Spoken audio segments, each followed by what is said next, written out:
Recording studio Saharsa. DJ अंशुकर परसा खरभिंडा।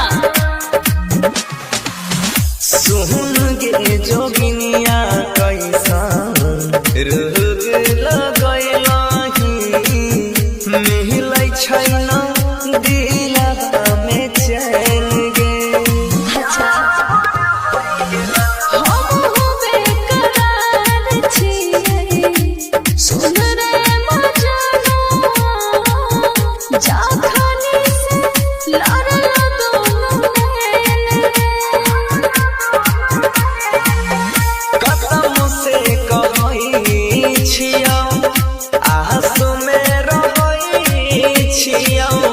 देखत देखत अखिया सोई गेला बगल हारे प्यार होई गेलो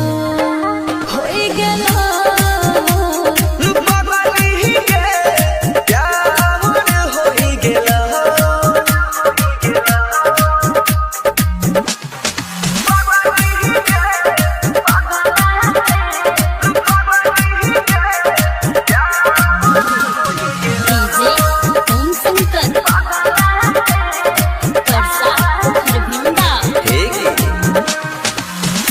बारी फुर्सत से नैल कोराई चुराई के जाहि ना देबो नजरी से बच के।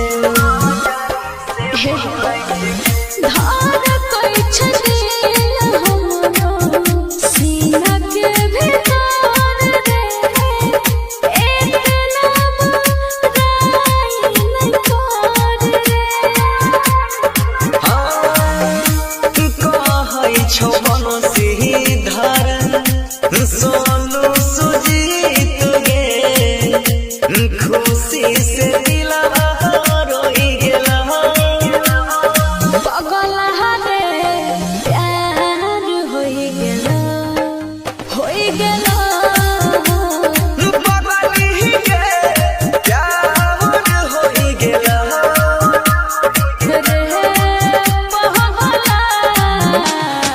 Recording by Sujit Saharsa.